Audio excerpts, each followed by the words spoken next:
Assalamualaikum warahmatullahi wabarakatuh. Perkenalkan, nama saya Khairul Mustafa MKom, dosen Universitas Duta Bangsa Surakarta. Home base saya pada program studi D3 Rekam Medik dan Informasi Kesehatan. Dalam pelaksanaan Tridharma perguruan tinggi, poin pendidikan dan pengajaran, saya mengampu mata kuliah pada program studi D3 Rekam Medik dan Informasi Kesehatan. Selain itu, saya juga diperbantukan mengampu mata kuliah di program studi S1 Keperawatan. Salah satu mata kuliah yang saya ampu adalah pemrograman dasar, yang merupakan mata kuliah praktek semester 2 dengan bobot 2 SKS dan alokasi waktu 100 menit setiap pertemuan. Dalam satu semester, saya berkewajiban memenuhi 16 kali pertemuan yang terdiri dari 14 kali tatap muka dan 2 kali ujian, yaitu ujian tengah semester pada pertemuan ke-8 dan ujian akhir semester pada pertemuan ke-16. Mata kuliah pemrograman dasar bertujuan untuk memberikan dasar pemrograman komputer kepada mahasiswa tingkat pertama. Bahasa pemrograman yang dipilih adalah pemrograman Pascal, karena sintak program sangat mudah diterima bagi mahasiswa tingkat pertama. Pemrograman dasar berisi tentang 1. Perintah input dan output, 2. Tipe data, 3. Variabel, 4. Konstanta, 5. Jenis operator, 6. Pemrograman struktur sequence, 7. Pemrograman struktur pemilihan, 8. Program struktur perulangan, 9. Subrutin yang berisi tentang prosedur dan function, 10. Pengurutan data, serta 11. Pencarian data. Referensi yang digunakan sebagai acuan dalam materi ajar mata kuliah yaitu buku dan jurnal yang terkait tahun 2020 sampai dengan 2024, serta integrasi hasil penelitian berupa jurnal, proceeding, manual program, dan hak cipta. Materi kuliah pemrograman dasar yang saya sampaikan sesuai dengan capaian pembelajaran mata kuliah atau CPMK, yaitu 1. Mampu menerapkan konsep dasar pemrograman Pascal, 2. Mampu menerapkan sintak program dalam Pascal, 3. Mampu menerapkan struktur kendali percabangan, 4. Mampu menerapkan prosedur dan function, 5. Mampu menerapkan array, 6. Mampu menerapkan pencarian data, dan ketujuh, mampu menerapkan pengurutan data. Dalam rangka memunculkan partisipasi aktif mahasiswa, saya menerapkan kelas yang kolaboratif dan partisipasi aktif mahasiswa dengan metode pembelajaran inquiry learning, discovery learning, problem-based learning, dan project-based learning. Dalam proses pembelajaran, saya memberikan proyek kepada mahasiswa. Mahasiswa berperan secara tim proyek untuk membuat rencana program, mempresentasikan hasil program, dan memberikan umpan balik yang produktif. Untuk interaktif saya dengan mahasiswa dengan mengarahkan, memberikan pertanyaan, dan observasi untuk mendorong mahasiswa berpikir kreatif dan inovatif. Aturan penilaian proses pembelajaran mahasiswa yang saya ampu sudah tertuang dalam rencana pembelajaran semester atau RPS yang meliputi komponen penilaian, formula perhitungan nilai akhir, dan konversi nilai akhir. Komponen penilaian meliputi nilai kehadiran 10%, nilai tugas dan praktek 20%, nilai ujian tengah semester 30%, dan nilai ujian akhir semester 40%. Formula perhitungan nilai akhir diperoleh dengan menjumlahkan komponen penilaian tersebut. Konversi nilai akhir dibagi menjadi 5 kategori sebagai berikut. Nilai A dengan interval 80-100, nilai B dengan interval 69-79, nilai C dengan interval 60-68, nilai D dengan interval 41-59, dan nilai E kurang dari 41 atau 0-40. Nilai presensi diperoleh dari presensi selama mengikuti perkuliahan. Untuk nilai tugas dan praktek diperoleh dari tugas mandiri atau kelompok selama proses perkuliahan. Nilai UTS diperoleh dari ujian praktek dan nilai UAS diperoleh dari ujian proyek. Penilaian dilakukan secara objektif dengan melakukan evaluasi secara formatif dan sumatif. Proses pembelajaran mata kuliah pemrograman dasar menggunakan strategi pendekatan pembelajaran yang berpusat pada mahasiswa atau disebut student-centered learning. Pendekatan tersebut dilaksanakan dengan ragam bentuk pembelajaran, metode pembelajaran, dan penugasan mahasiswa untuk memperoleh pengalaman belajar sesuai dengan capaian pembelajaran. Pembelajaran dilakukan secara luring di laboratorium komputer, menggunakan media pembelajaran PowerPoint, jurnal, proceeding, manual program yang disampaikan secara langsung, menggunakan perangkat pendukung berupa komputer atau laptop, LCD, serta dapat diakses mahasiswa secara online melalui e-learning. Rencana pembelajaran semester RPS dan kontrak kuliah dapat diakses di e-learning pada pertemuan pertama. Materi perkuliahan selama 1 semester juga dapat diakses di e-learning. Berikut contoh pembelajaran di lab komputer untuk mata kuliah pemrograman dasar. Pertemuan ke-9, yaitu materi pengulangan for do. Baik, kita mulai semuanya. Bismillahirrahmanirrahim. Assalamualaikum warahmatullahi wabarakatuh. Oke, alhamdulillah semuanya selamat pagi ya. Apa kabar hari ini? Baik, oke. Baik, untuk memulai hari ini silahkan untuk kita presensi terlebih dahulu ya.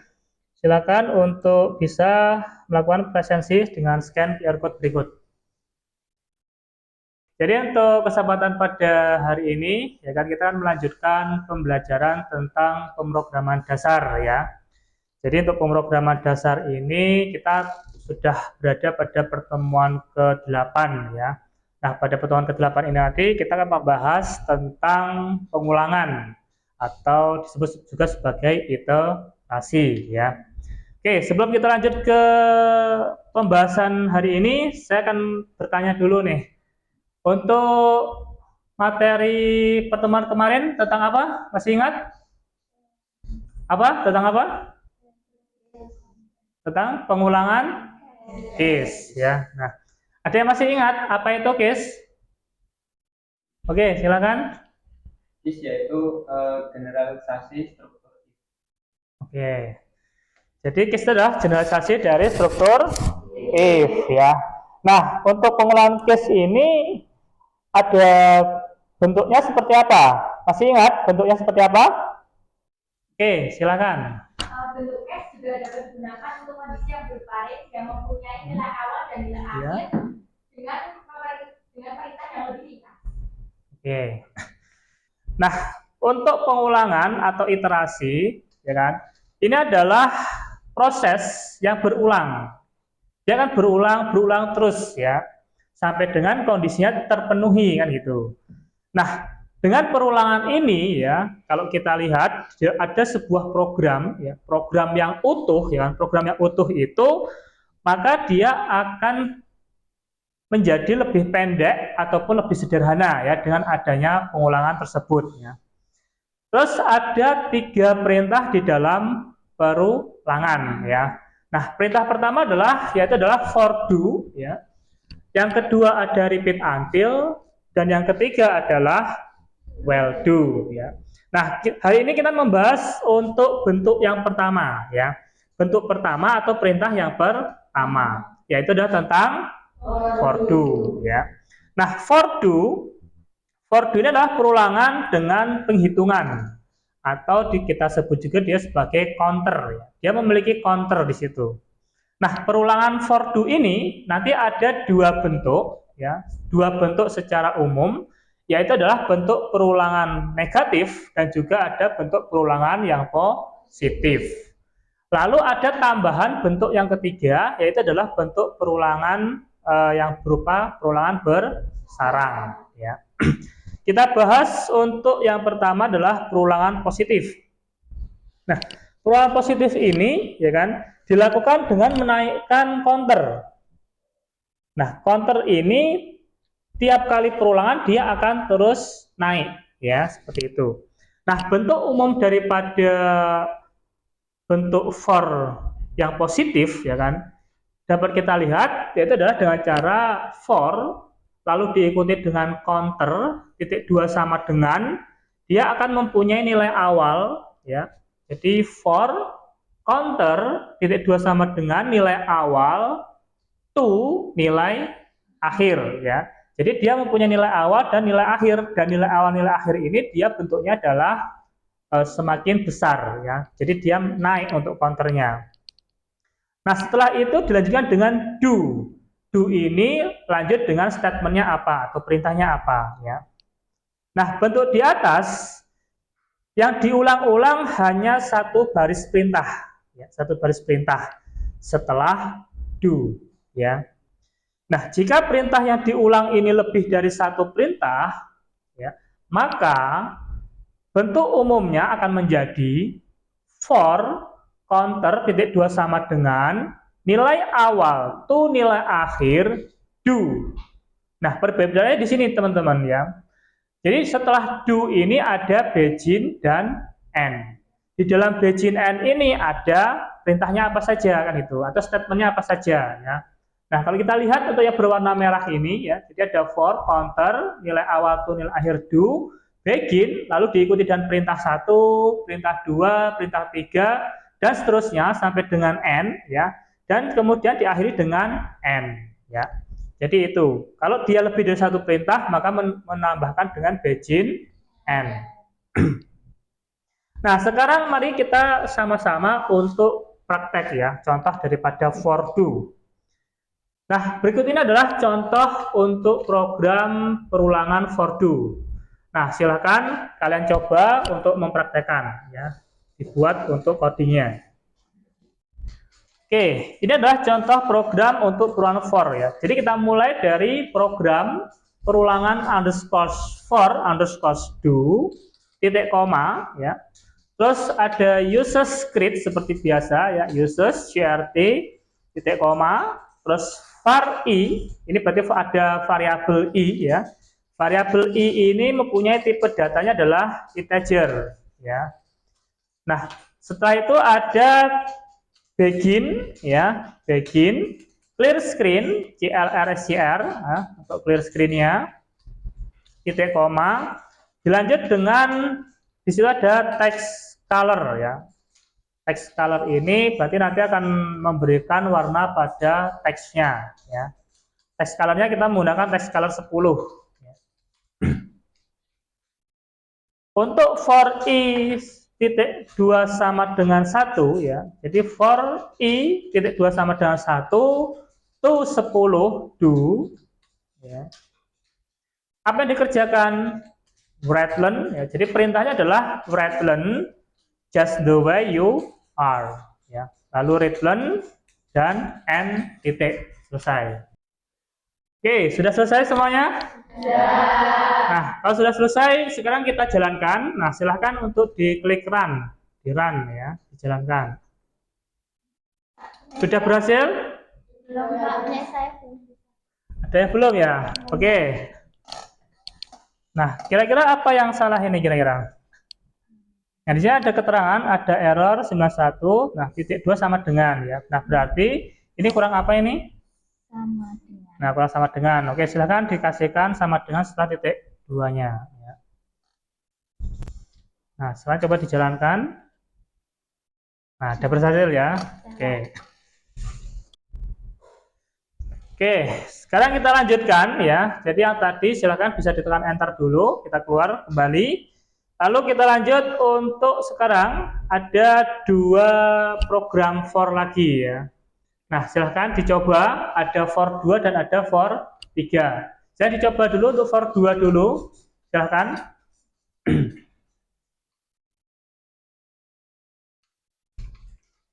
Jadi ada program for 2, terus user script, ya. Variabelnya ini ada 2 variabel, ya. Kalau tadi cuma 1 variabel, sekarang punya 2 variabel, ya.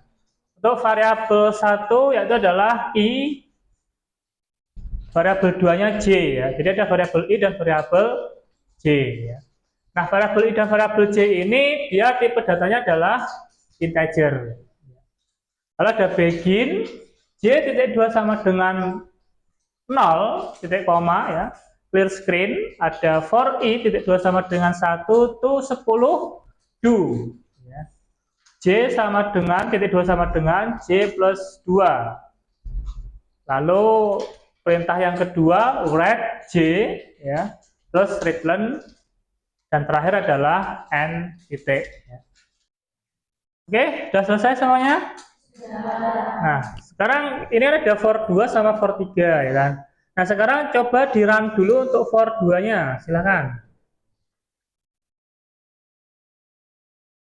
Terus selanjutnya silakan di run yang for 3-nya. Gimana untuk hasilnya di for 2? Hasilnya seperti apa? Nah, dia memunculkan angka 20 ya. Dia hanya mengerjakan perintah yang terakhir. Nah, sedangkan for 3 hasilnya bagaimana? 2, 4, 6, 8, 10, 12, 14, 15. Oke, berarti dia menampilkan semua angka ya kan? Dari 2, 4, 6 sampai dengan 20 ya. Nah, seperti itu. Nah, jadi dari for 2 dan for 3 ini apa perbedaannya? Ada yang tahu? Oke, silakan. Untuk yang kedua tidak menggunakan begin n, jadi yang dijalankan cuma perintah terakhir. Oke. Untuk yang for 3 itu menggunakan begin n, jadi hasilnya menjalankan cuma perintah, Pak. Oke, betul ya. Jadi seperti itu ya teman-teman. Jadi untuk perbedaannya adalah di mana ini sebenarnya ada dua perintah ya kan. Untuk for 2 ini dia tidak menggunakan begin n ya, sehingga dia hanya menjalankan perintah yang terakhir saja. Hanya satu perintah saja dikerjakan, yaitu yang terakhir. Sedangkan for yang ketiga ini dia menggunakan begin n ya, sehingga untuk perintahnya semua itu dikerjakan ya. Berikutnya ya, yaitu adalah tentang perulangan negatif. Perulangan positif tadi dia menaikkan counter ya kan. Nah, sedangkan perulangan negatif ini kebalikan dari positif. Kalau tadi menaikkan counter, berarti sekarang dia menurunkan counter ya. Nah, untuk formatnya yaitu adalah dengan for counter titik 2 sama dengan ya nilai awal down to nilai akhir. Nah, jadi perbedaan di sini ya. Jadi ada down to ya. Jadi dia turun. Down to nilai akhir terus do, lalu lanjut dengan statementnya apa, perintahnya apa ya. Atau kalau dia lebih dari satu perintah, maka sama seperti positif tadi, ada tambahan begin n setelah do ya. Jadi seperti ini, dan ini adalah untuk contohnya yang negatif ya. Jadi sama seperti tadi ada for 2 sama for 3-nya. Silahkan bisa dicoba, ini nanti tinggal merubah ya. Jadi kalau tadi counternya naik, ini counternya turun ya.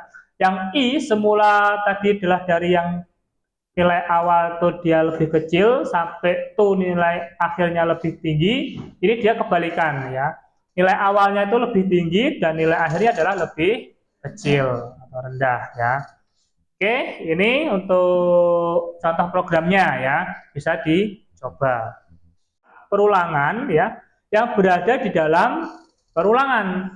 Jadi ada perulangan di dalam perulangan ya. Nah, untuk keadaan ini ya, ini adalah perulangan yang berada paling dalam, ini akan diselesaikan terlebih dahulu ya. Baru kemudian perulangan yang di bagian luar itu akan dikerjakan ya. Jadi contohnya kalau ada dua perulangan ya, perulangan yang paling dalam diselesaikan dulu, baru kemudian perulangan yang luar ya. Nah, bentuk umum daripada perulangan bersyarat adalah seperti ini ya. Ada for counter, nilai awal to nilai akhir do. Nah, setelah do ini ada for lagi ya. Ada perulangan lagi. Jadi setelah do ada for counter, nilai awal to nilai akhir do ya. Kemudian perintahnya apa, lalu terakhir end tutup ya. Ini untuk satu perintah ya. Atau kalau perintahnya lebih dari satu, maka dia menggunakan for counter nilai awal to nilai akhir do begin ya, ada beginnya. Lalu for counter nilai awal to nilai akhir do begin lagi, terus perintah satunya apa, perintah duanya apa, perintah tiga dan seterusnya ya kan. Lalu ditutup dengan n titik koma, lalu baru kemudian n titik ya. Jadi karena perulangannya 2, maka ada 2n ya. N pertama ditutup dengan titik koma dan n yang terakhir ditutup dengan titik ya. Dan ini adalah untuk contoh dari programnya. Nah, silakan bisa dicoba untuk programnya. Oke, jadi ini adalah contoh program ya untuk yang bersarang. Jadi kalau kita lihat di sini, dia ada 2 for ya, ada 2 perulangan ya.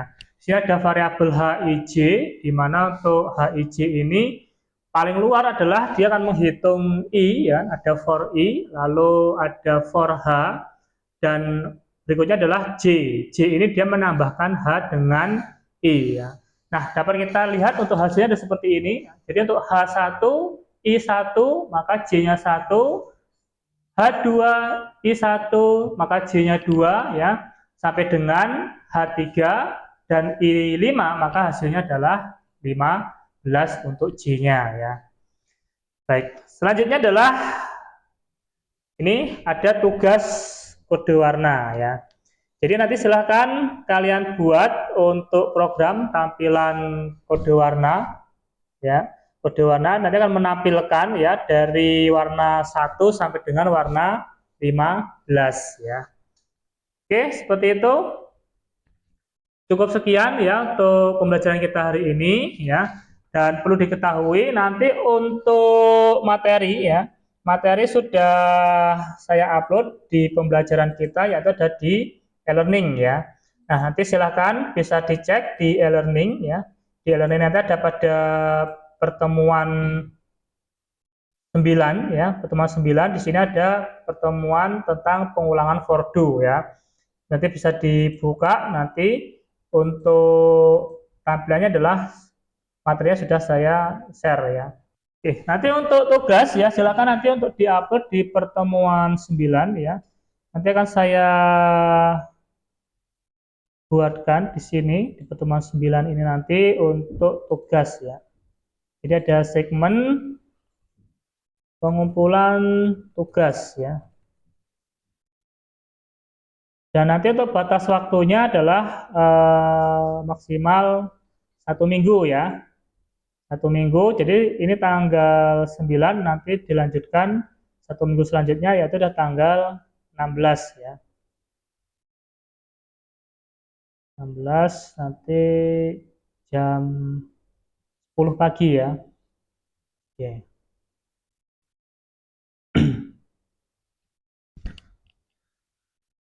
Baik, demikian tadi untuk pembelajaran kita hari ini. Ada kekurangannya, mohon maaf. Kita akhiri. Wassalamualaikum warahmatullahi wabarakatuh. Waalaikumsalam warahmatullahi wabarakatuh. Terima kasih, Pak. Sama.